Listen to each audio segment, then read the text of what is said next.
사랑의 하나님, 지난 주간 함께 하신 은혜에 감사드립니다.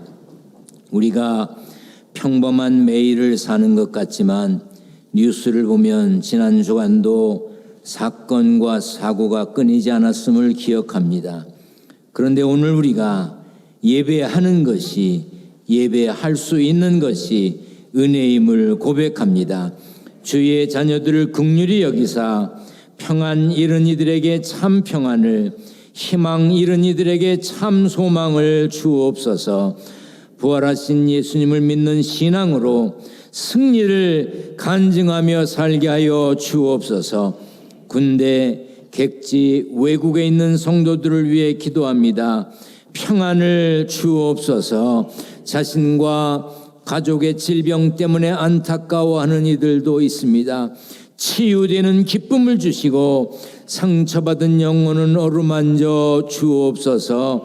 부족한 종이 말씀 전합니다. 성령께서 붙드시고 치료와 회복의 시간 되게 도와 주옵소서. 예수님의 이름으로 기도하옵나이다. 아멘. 할렐루야. 하나님의 은혜와 평강이 함께 계시기를 축원합니다. 여러분, 오늘 어떤 옷을 입고 오셨습니까? 옆에 계신 분 무슨 옷 입고 왔나 그냥 살짝 보기만 하세요. 뭐라고 말하면 안 됩니다.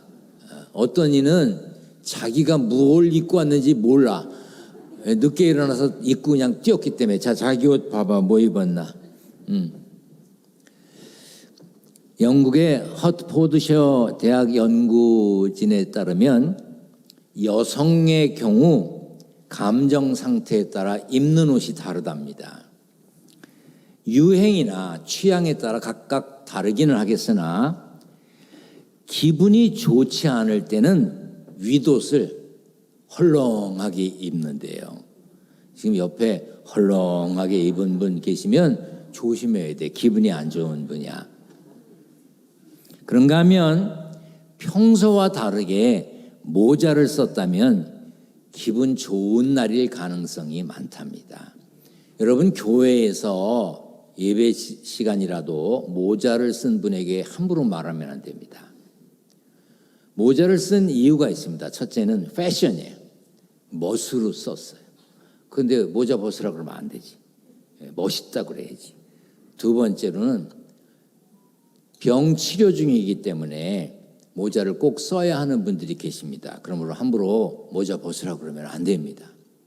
세 번째는 머리를 못 감았어.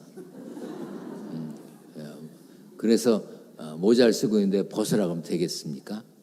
아무튼 모자를 쓰고 계신 분은 대부분 오늘 기분이 좋은 날일 가능성이 많습니다. 그분에게 짜장면 사달라 그래도 아마 사주실 수 있을 겁니다. 우리 옆에 분들과 인사 나눕니다. 멋지십니다. 멋지십니다. 그냥 대충 이러면 기분 나쁠 수도 있지. 좀 진지하게 진실성 있게 다시 멋지십니다. 멋지십니다.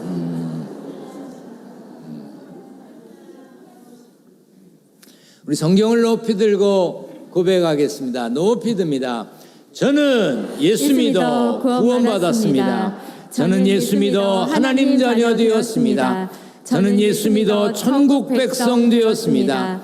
하나님께서 선물로 주신 오늘 하나님 말씀으로 가르침을 받습니다. 눈을 열어 주의 법 안에 있는 놀라운 진리를 보고 깨닫게 하소서. 아멘으로 순종하여 하나님께 영광 돌리는 삶 되게 하소서. 아멘. 그런 삶이 되시기를 축원합니다. 부활하신 예수님이 안식구 첫날, 그러니까 주일입니다, 제자들에게 나타나셨습니다. 당시 제자들은 불안에 떨고 있었습니다. 유대 지도자들이 혹시 자신들을 해치지 않을까 하는 두려움이 있었습니다. 자기들이 따라다니던 예수님이 십자가에 처형됐으니까 예수님의 제자인 자신들도 어떤 피해가 있을까, 그런 두려움이 있었습니다. 예수님이 십자가에 달려 돌아가셨으니 자신들은 이제 무엇을 해야 될지, 어디로 가야 될지 불안한 미래를 걱정하고 있었습니다. 그런 제자들이 막달라 마리아로부터 예수님이 부활하셨다는 소식을 전해 들었습니다. 그러나 예수님이 부활하셨다고 할지라도 변한 게 없는 거예요. 예수님을 못 받게 했던 유대 지도자들 그대로 있었고 로마의 통치자들과 군인들도 그대로 있었습니다.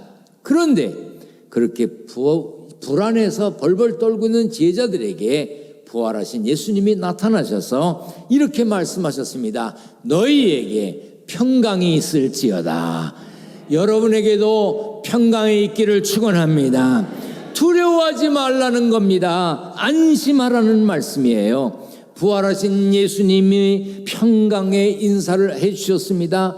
이제 제자들이 안도의 한숨을 쉴 수 있었을 것입니다. 만나서 기뻤을 것입니다. 감사했을 겁니다. 반가웠을 겁니다. 그런데 이어지는 예수님의 말씀은요, 안심하려고 하는 제자들에게 찬물을 끼얹는 것과 같았습니다. 아버지께서 나를 보내신 것 같이 나도 너희를 보내노라. 보낸다는 말이 무엇이지요? 너희는 나에게서 떨어져 어디론가 가야 된다는 얘기입니다. 예수님이 더 이상 너희들 제자들과 같이 있지 않겠다는 표현입니다. 부활하신 예수님을 만나서 이제 평안을 기대했는데 어디로 보내신다니 제자들이 아마 실망했을 것이고 약간은 당황스러웠을 수도 있습니다. 부활하신 예수님이 제자들을 다시 어딘가로 보내신다고 하신 데는 이유가 있습니다. 부활과 영생의 복음은 숨어서 벌벌 떠는 제자들만의 것이 아니었습니다. 복음은 세상 곳곳으로 전해져야 하는 것이고 그래야 복음이 되는 것이죠. 복음은 머무르지 않고 움직여야 하고 전해져야 되는 소식입니다. 전해지지 않는 복음은 복음이 될 수가 없는 것이죠. 혼자 간직하고 있는 거, 그 소용이 없는 겁니다. 몇 해 전에 한 기업에서 직원들을 대상으로 캠페인을 벌였습니다.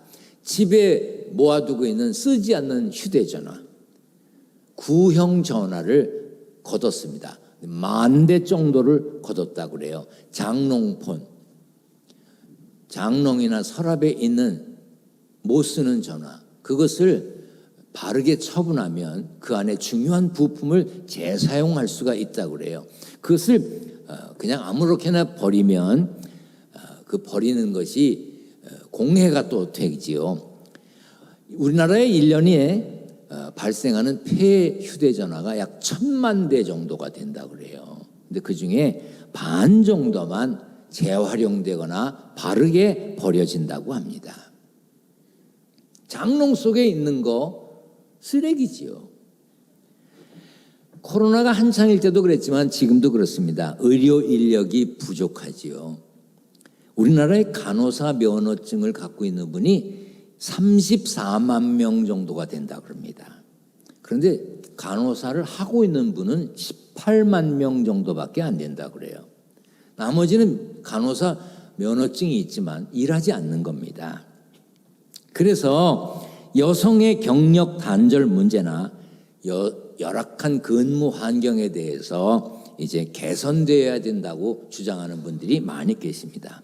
면허증, 자격증, 휴대전화, 신용카드 아무리 가지고 있어도 장롱 속에 서랍 속에 넣어놓으면 아무것도 아니지요.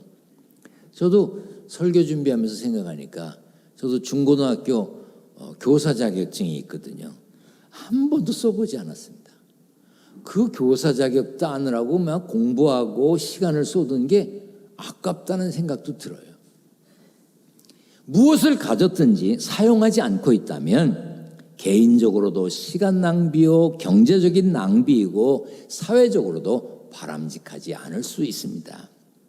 예수님이 제자들에게 말씀하셨습니다. 나도 너희를 보내노라. 예수 믿고 구원받은 우리에게도 자격이, 할 일이 주어졌습니다. 예수 믿고 구원받은 우리는 파송받았습니다. 너희들은 나가서 복음을 전해라. 부활하신 예수님을 전해라. 전도 면허증을 받은 거나 마찬가지입니다. 부활하신 예수님을 믿는 우리가 부활의 소식을 전하지 않고 있다면, 우리가 가진 부활과 영생의 복음 그저 나 혼자 간직하고 있다면 무슨 의미가 있겠습니까?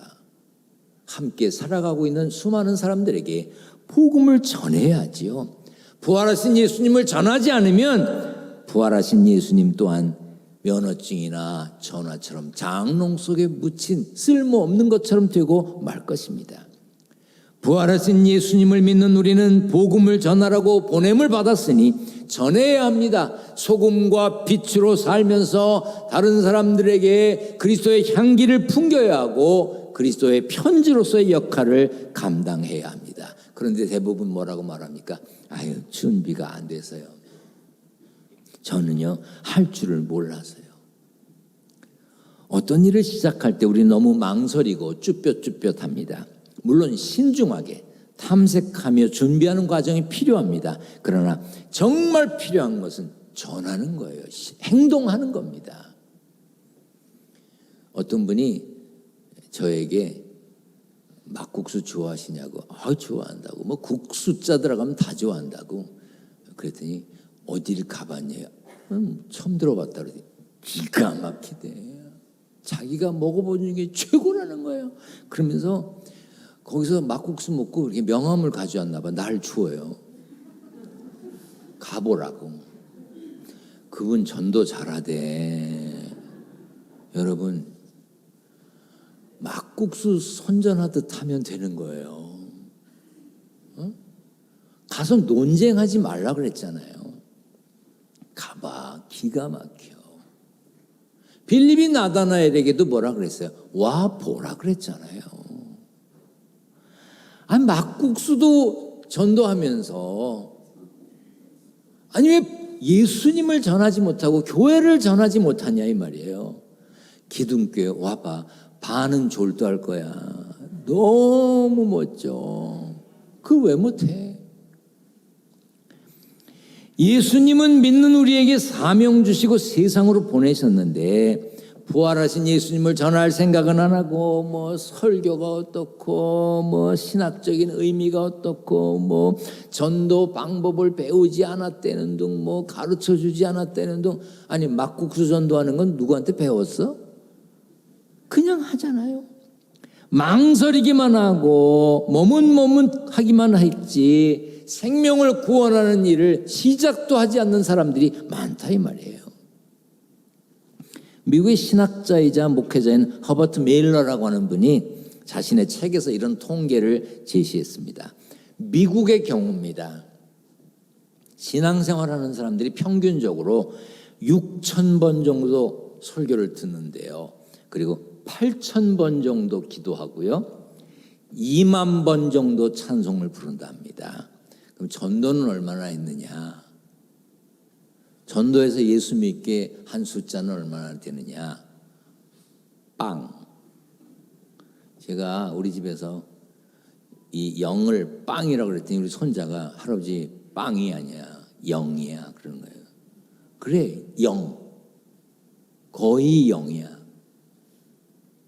그렇게 많은 설교를 듣고 그렇게 많은 기도를 하고 그렇게 많이 찬송을 불러도 전도하는 것은 빵 영인 사람들이 많습니다. 더욱이 전도에서 예수 믿게 하는 일은 더 희박하지요. 존 윌버 차프먼이라고 하는 목사님이 한 집회에 모인 4,500명을 대상으로 조사를 했습니다.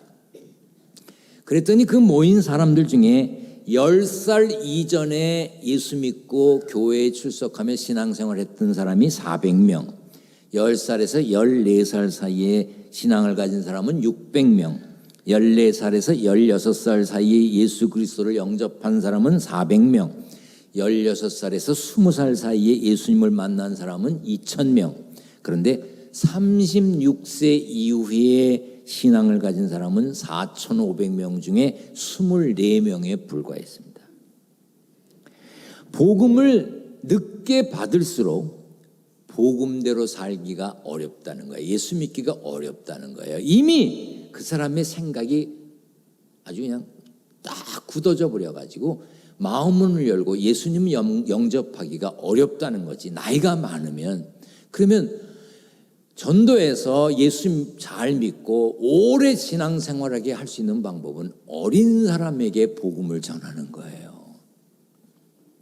조금이라도 더 일찍 예수 믿게 하고 조금이라도 더 오래 예수 믿게 하려면 보냄받은 우리들이 더 잘해야 합니다. 그리고 교회 안에서는 나이 든 성도들이 목사, 장로, 권사 이런 나이 든 성도들이 양보하고 이해해주고 받아들여야 합니다. 젊은이들을 받아들여야 돼요. 여러분 요즘 젊은이들이 하는 행동이 말이 다 마음에 드십니까? 안 드실 겁니다. 그래도 이해하고 그래 요즘 젊은이들은 저렇지 하고 받아들여야 합니다. 젊은 청년들이 제일 싫어하는 게 라떼라네. 라떼. 커피 중에 라떼가 있잖아요. 젊은이들이 라떼를 싫어하는 게 아니라 어른들이 나 때는 말이야 옛날엔 말이야 이걸 싫어한대. 그러니까 우리 라떼를 마시긴 하지만 말은 하지 말자고요. 아멘. 네, 그리고 좀 속상해도 괜찮은 자리는 어린 사람들에게 양보하자고. 아멘을 하네. 그냥 우리는 이 예배실 쓰자고요. 그리고 저기 새로 되는 데는 젊은이들 가라고 양보하자고. 뭐 여러분들이 아멘 안 해도 저기 젊은이들 쓰게 다 지금 하고 있어.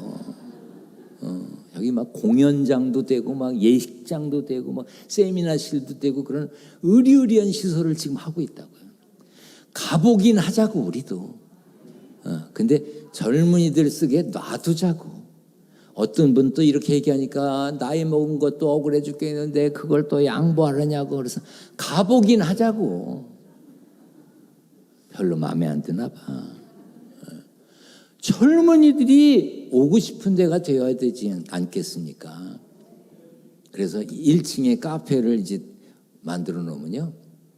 아침부터 저녁까지 밤중까지 와이파이가 그냥 빵빵하게 되게 하고 막 에어컨 히터 되고 막 불 켜고 혼자 앉아 있더라도 그냥 가만히 내버려 두려고. 청년이 와서 있으면 어른이 와서 있으면 불 좀 끄라 그러고. 예수님의 십자가와 부활을 믿어 하늘 백성 된 우리는 특별한 권리를 가졌습니다. 우리 다 같이 읽겠습니다. 시작. 그 이름을 믿는 자들에게는 하나님의 자녀가 되는 권세를 주셨으니. 한 번 더 시작. 그 이름을 믿는 자들에게는 하나님의 자녀가 되는 권세를 주셨으니. 자녀는 아버지의 것을 누릴 수 있습니다. 하나님은 우리에게 그런 권리를 주셨습니다. 단 하나님의 자녀된 권리는 자녀로서의 의무에 충실할 때 누릴 수 있는 것입니다. 죄에는 두 종류가 있습니다. 하나는 법을 어기는 것, 법이 하지 말라는 일을 하는 것, 범법죄가 있죠. 또 하나는 법이 요구하는 것을 하지 않는 것, 반드시 해야 하는데 하지 않는 법을 무시하는 죄가 있습니다. 야고보서 4장 17절은 죄를 이렇게 설명합니다. 그러므로 사람이 선을 행할 줄 알고도 행하지 아니하면 죄니라. 신앙생활하면서 하나님의 마음이 아픈 삶을 위해, 하나님의 마음이 아픈 신앙생활을 위해 무엇을 하지 말까 이런 생각을 하는 것도 중요하지만 하나님의 뜻을 이루기 위해 나는 무엇을 해야 할까? 뭘 해야 하지? 그런 생각을 갖는 것도 중요합니다. 예수 믿는 우리는, 저와 여러분은 천국을 향해 가는 순례자입니다. 우리 모두 천국 가는 사람들입니다. 예수 믿는 우리에게 천국이 보장되어 있습니다. 할렐루야. 여러분이나 제가 천국 가는 사람인데 그냥 앞만 보고 쭉 가야 되는 사람이냐? 그렇지 않습니다. 좌우에 혹은 뒤처진 사람들에게 예수 믿으라고 권해서 그 좋은 천국에 같이 가자고 해야 합니다. 같이 가자고. 그게 복음을 전하는 겁니다. 자기가 관심을 갖고 있는 분야에 또 자기가 일하는 곳에서 복음을 전하면 되는 거예요. 그리스도의 향기를 바라면 되는 겁니다. 사람은요, 자기가 좋아하는 일, 자기가 잘하는 일에 대해서 이야기하면 다 좋아합니다. 제 작은 동서는 공학 박사예요. 뭘 전공했냐면 다리 있잖아, 다리가 바람에 어떤 영향을 받는가, 다리가 얼만큼 튼튼해야 되는가, 그거 전문입니다. 샌프란시스코에 살고 있는데 그 동서를 만나면 다리를 안 만나도록 기도해야 돼요. 왜냐면 그 동서하고 차를 타고 가다 다리가 나오잖아요. 다리 얘기를 시작합니다. 제가 어쩌다가 그러냐고 그랬다간 더 얘기가 길어집니다. 근데 도로를 달리다 보면 다리가 얼마나 많습니까? 처음부터 끝까지 다리 얘기합니다. 왜? 자기 다리 전문가거든요. 예수님도요, 복음을 전하라고 사명 맡길 때 그 사람이 잘 아는 걸 가지고 이야기를 하셨습니다. 베드로와 그 형제 안드레를 제자로 부르실 때 예수님이 이렇게 말씀하셨어요. 내가 너희를 사람 낚는 어부가 되게 하리라. 왜? 베드로 어부였잖아. 너 고기잡이 했지? 너 이제 물고기 잡는 사람이 아니라 복음을 전해서 사람들을 구원받게 하는 제자로 삼겠다고 하신 겁니다. 예수님 우리도 보내셨습니다. 어디로 보내셨습니까? 내가 만나는 사람에게, 내가 일하는 일터에, 내 가족들에게 나를 보내신 겁니다. 우리가 머무는 일상에 사명 가진 사람으로 보내신 거예요. 예수님께 보냄받은 우리는 자신이 모르는 새로운 일을 해야 되는 게 아닙니다. 가장 편안한 가족, 가장 익숙한 직장, 가장 친하게 지내는 사람들에게서 그리스도의 향기를 풍기는 거예요. 예수 냄새를 폴폴 풍겨, 예수의 향기를 풍겨 소금되고 빛돼, 그리고 나랑 같이 천국 가자고, 천국에 가자고. 인간이 죽으면 끝이 아니야. 짐승처럼 개미처럼 발에 밟히면 죽어 없어지는 그런 존재가 아니야. 우린 영원히 살 수 있어. 그렇게 복음 전하라고 우리를 부르셨습니다. 할렐루야. 패션 디자이너 피에르 가르댕이라는 사람 아시죠? 여호수아는 몰라도 피에르 가르댕 모르는 사람 잘 없더라고요. 그 사람은요, 뭘 결정할 때 동전을 던져서 결정을 했대네. 이번에 패션의 치마의 길이를 길게 할까 짧게 할까 이렇게 망설여지면 동전을 던져갖고 정했대요. 피에르 가르댕이 그렇게 해서 유행을 만들었구나. 아닙니다. 그와 함께 일하던 사람들의 이야기는 그가 어떤 일을 결정하든 한 번 결정한 일에 최선을 다했다는 거예요. 최선을 다했대. 최선을 다해서 일했기 때문에 그런 유명한 사람이 되었다는 것입니다. 예수님을 그리스도로 구세주로 믿고 구원받은 우리는 하나님의 나라에 갈 때까지 예수님이 보내시고 명하신 일에 최선을 다하는 게 방법입니다. 예수님께 보냄받은 성도들은 교회에 모여야지요. 모여서 예배 드려야 합니다. 그러나 모여서 예배하고 훈련받았으면 세상으로 나아가야 합니다. 우리가 교회 안에서의 신앙생활만 하려 하면 사탄은 우리가 교회만 머물게 할 거예요. 교회만 사랑하게 할 것입니다. 교회에만 정신을 팔게 할 겁니다. 아닙니다. 신앙생활에서 예배 중요합니다. 그러나 예배가 신앙생활의 끝이 아닙니다. 예배를 마치면 예수님이 보내신 세상에 그리스도인으로 나가야 합니다. 이제 차례차례 점점 멋진 공간이 완성되어 가고 이제 오픈하게 될 것입니다. 우리들 할 일이 많습니다. 어제 어떤 분을 만났는데 자기 입으로 먼저 그러더라고요. 2년 반 만에 뵙겠습니다. 그래서 내가 물었지. 그동안 카페에는 안 갔냐고, 식당에는 안 갔냐고, 시장에는 안 갔냐고, 사람은 안 만났냐고. 왜 그런 데는 다니면서 예배는 안 드렸느냐고. 여러분, 아직도 머뭇하고 있는 이들 이제 불러내세요. 예배 드리러 오라고 하세요. 예배 드리러 와요. 응? 만나서 예배 드리고 대원들 오라 그래. 보니까 100명씩 쓰던 찬양대원들 다 어디 갔어? 오지 말라고 그러는 거야 설마? 우리만 있어도 소리가 난다. 너 안 와도 돼 그러는 거야? 오라고 해. 교사로 섬깁니까? 2년 반 동안 아이들이 모이지 못했습니다. 연락하세요. 곧 예배실이 완성된다. 유아부실, 아동부실 완성된다. 곧 모일 것이다. 미리 알려줘. 이제 우리 모여 예배드리고 나가 그리스도의 향기를 풍겨야 합니다. 내가 가는 곳에, 내가 있는 곳에서 예수 그리스도의 냄새를 풍기고 살아야 합니다. 그리스도를 힘써 전하고 예배하는 교회에서 열심히 모여 예배드리고 믿는 사람들을 더욱 많게 해서 하늘나라에 함께 가는, 천국 가는 순례자로 동행자가 되는 복된 삶의 주인공이 되시기를 축원합니다. 축원합니다. 전능하신 하나님 감사합니다. 예배하는 자리에 있게 하신 것 감사합니다. 그러나 예배드린 저희들 세상에 나가 복음 전하고 천국을 향해 함께 가는 일에 당신도 함께 가자고 권하는 복음의 전달자가 되게 하여 주시옵소서. 세상에서 땀 흘려 일하여 얻은 소득을 구별하여 하나님께 드리려 합니다.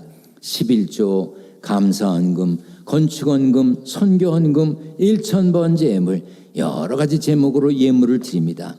성도들의 정성을 받으시고 저들의 가정과 일터를 축복하여 주옵소서. 예수님 거룩하신 이름으로 기도하옵나이다.